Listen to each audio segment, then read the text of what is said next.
पानी है सफलता जो तुमको, तो खुद को तुम आजाद करो।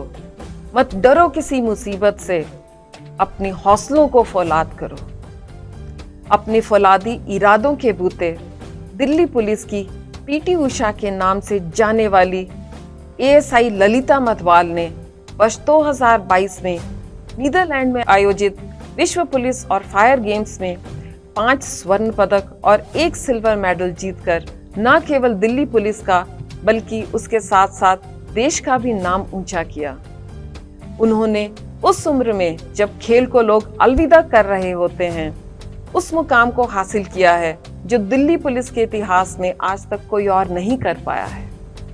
एएसआई ललिता मथवाल ने जिस तरीके से अपनी मेहनत और लगन के बूते एथलेटिक्स में गोल्ड मेडलों का अंबार लगाया, उससे एक बार फिर साबित हो गया है कि अगर कुछ कर गुजरने का जुनून है तो कोई भी मंजिल पाना मुश्किल नहीं है।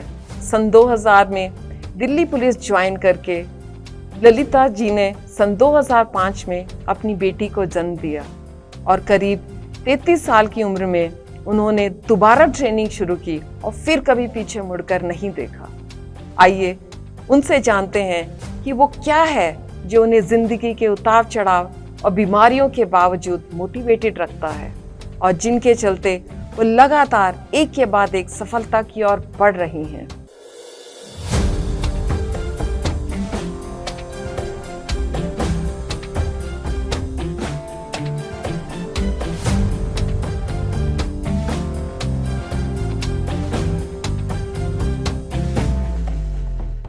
ललिता, आपका राइस विद खाकी में स्वागत है। सबसे पहले मैं आपसे जानना चाहूँगी कि एथलेटिक्स की आपके जीवन में शुरुआत कैसे हुई? मैम, मेरे पापा रेलवे मिनिस्ट्री में थे और हमारा घर त्यागराज स्टेडियम के पास ही था। हम 3 बहनें और एक भाई था, जिसमें मैं सबसे छोटी थी। मेरा भाई भी स्पोर्ट्स पर्सन था, वो त्यागराज स्टेडियम में प्रैक्टिस करने जाता था, जिसके साथ मैं स्टेडियम जाती थी।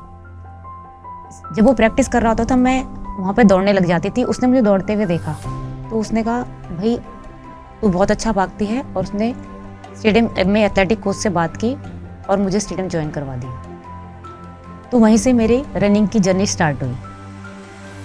91 के बाद मैंने स्कूल में होने वाली प्रतियोगिता में भाग लिया, जोन खेला, मैं बेस्ट एथलीट बनी। जोन के बाद मेरा सिलेक्शन इंटर जोन में हुआ, वहाँ भी मैं मेडल जीती, बेस्ट एथलीट बनी। उसके बाद मेरा सिलेक्शन नेशनल के लिए हुआ, वहाँ पे जीतने के बाद मेरे को जूनियर इंडिया कैंप में सिलेक्शन हुआ, जिसमें देश के चुने हुए बेस्ट एथलीट आते हैं। फिर मुझे पता लगा है कि आप वीकली आई थिंक कोई मैराथन या रेस जरूर करने जाया करती थी। हमारे परिवार में मेरे पापा ही थे जो अकेले कमाते थे और हम 3 बहनें एक भाई था। हम चारों ही उस समय पढ़ाई कर रहे थे, तो स्पोर्ट्स का खर्चा उठा पाना फैमिली को थोड़ा मुश्किल हो रहा था। तो संडे को नेशनल स्टेडियम में हर संडे एक रेस हुआ करती थी, 2.5 किलोमीटर की और एक 800 मीटर की। जीतने वाले को फर्स्ट प्राइज़ था 75 रुपये। तो मैं 2.5 किलोमीटर दौड़ती थी और फर्स्ट प्राइज़ ले लेती थी। और उसके तुरंत ही 10 मिनट बाद ही अंदर 800 मीटर जो रेस होती थी उसमें पार्टिसिपेट करती थी और फर्स्ट आती थी। तो मुझे 150 रुपये मिल जाते थे और मैं अपने हफ्ते भर का जूस का खर्चा निकाल लेती थी। उसी दौरान 92 में एक राजीव गांधी मैराथन हुई थी, उसमें मैंने पार्टिसिपेट किया और मैं सेकंड आई। उसके बाद रन फॉर ट्रूथ हुई, लाल किले से नेहरू स्टेडियम तक 10 किलोमीटर की, उसमें मैं फर्स्ट आई और उसमें बहुत बड़ी इनामी राशि मिली जो 5000 रुपये, अब तक की सबसे बड़ी इनामी राशि। मैं घर में ले गई तो मेरे फैमिली वाले बहुत खुश हुए। मेरे पापा ने उसमें 2000 रुपये मिला के एक नया फ्रिज खरीदा। वंडरफुल, बहुत ही बढ़िया। तो परिवार ने एक्सेप्ट किया आपको और आपको प्रोत्साहित भी किया होगा। हाँ मैडम, वहाँ से मेरे परिवार को वैसे तो खेलों में कोई इंटरेस्ट नहीं था, मगर वहाँ से उनको भी इंटरेस्ट आने लग गया। न्यूज़पेपर में मेरे नाम आने लग गए मैडम। जब आपकी ये जर्नी जब शुरू हुई और अभी भी कंटिन्यू कर रही हैं, तो हाँ। क्या क्या फेस किया, किन किन चुनौतियों का सामना किया और कैसे किया? मेरे फैमिली को शुरू में तक स्पोर्ट्स में कोई लगाव नहीं था। मेरा भाई था जो मुझे सपोर्ट करता था, जिसकी वजह से मैं खेल पा रही थी, जो मुझे स्टेडियम लेगा। 95 में एक हादसे में उसकी डेथ हो गई। तो हमारे फैमिली उनको ये सदमा झेल पाना बहुत मुश्किल हो रहा था। और जिसने मुझे हाथ पकड़ के स्टेडियम का रास्ता दिखाया अब वही मेरे साथ नहीं था, तो फिर दोबारा स्टेडियम की तरफ मेरे कदम नहीं उठे और मैंने स्पोर्ट्स करना वहीं 95 में ही छोड़ दिया। 2000 में दिल्ली पुलिस में मैं भर्ती हुई और 2000 में ही मैं अपने बैच की बेस्ट कमांडो बनी। 2003 में मेरी शादी हुई और 2005 में मेरी बेटी हुई। बेटी मेरी ऑपरेशन से हुई, जिस कारण मेरा वज़न बहुत ज़्यादा बढ़ गया था। वज़न बढ़ने के बाद मेरे हस्बैंड ने मुझे कहा कि वॉक शुरू करो।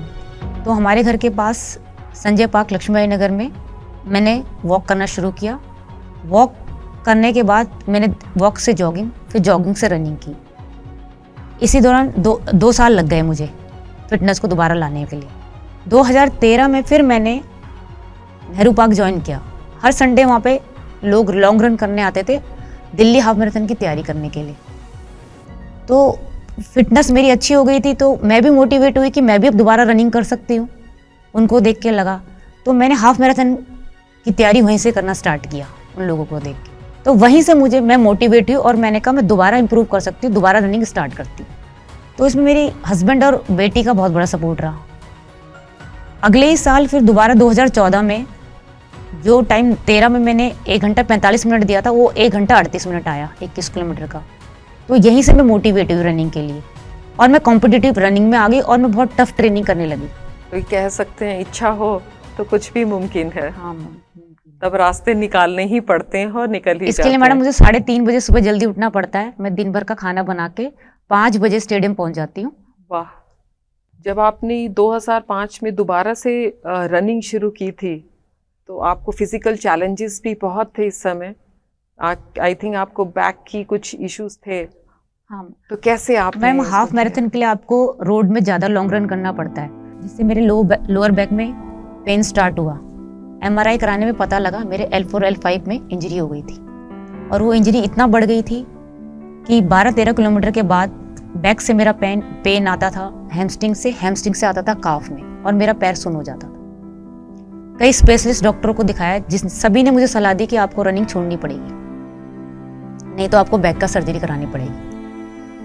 मगर मैंने रनिंग को नहीं छोड़ा और रनिंग कंटिन्यू करी। दर्द को कम करने के लिए मैंने लगातार मसाज कराती थी और फिजियोथेरेपिस्ट से सेशन लेती थी। तो वो मेरा दर्द तो कम करते थे, मगर दर्द मेरा ख़त्म नहीं हुआ।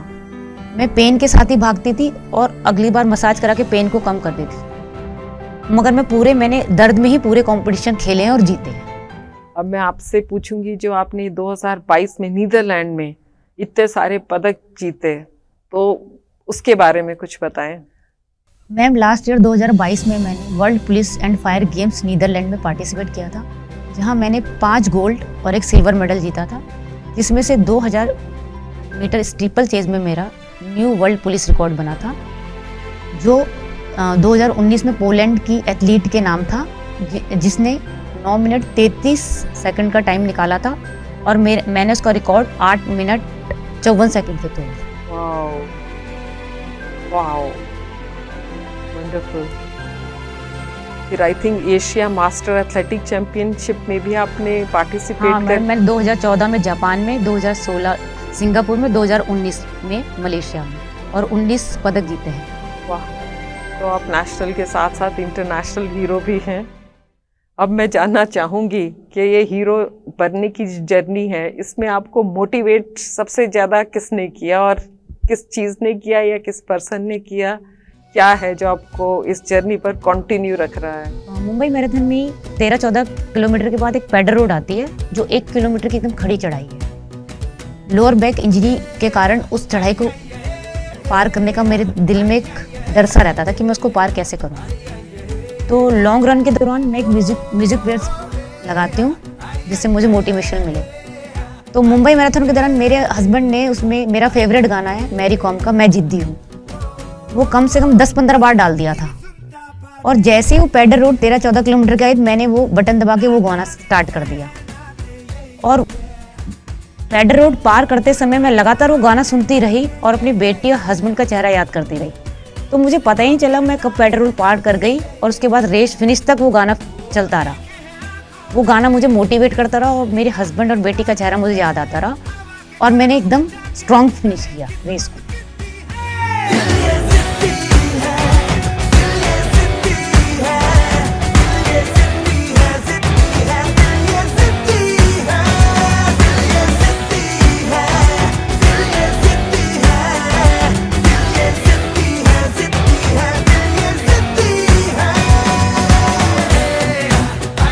हमारी बहुत बहुत शुभकामनाएं आपके साथ। थैंक यू, बहुत बहुत धन्यवाद।